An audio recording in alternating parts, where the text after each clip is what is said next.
ngayon ay ginataang tilapia na may mustasa. Ang ating ingredients ay 2 perasong tilapia, niyog, unang piga at yung pangalawang piga, isang tangkay na mustasa, small size ng sibuyas, small size ng luya, siling green at saka siling labuyo, tigda 2 peraso, salt and pepper. Pakuluan yung pangalawang piga ng niyog, antayin kumulo.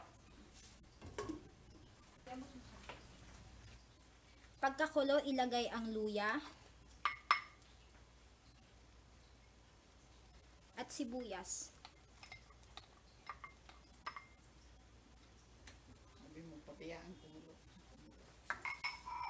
Antayin kumulo ulit for another 10 to 15 minutes.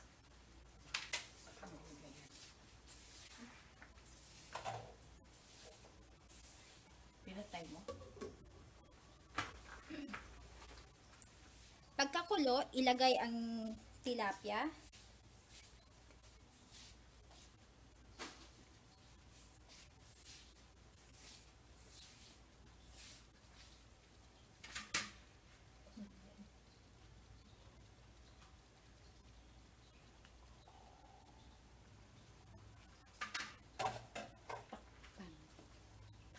At takpan ulit, antayin hanggang maluto. After 15 minutes na pagpapakulo ng pangalawang piga ng niyog, sabay mo yan. ilagay ang mustasa.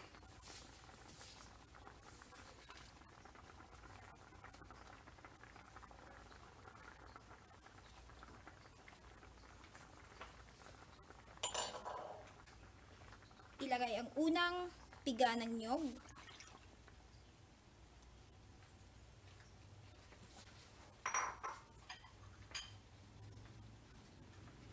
At takpan ulit, hayaang kumulo.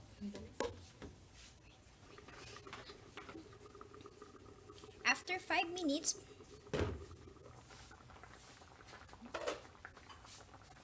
ilagay ang salt and pepper,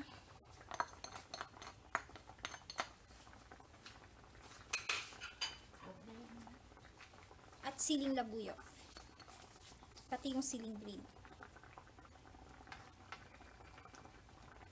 Hayaang kumulo for 5 minutes.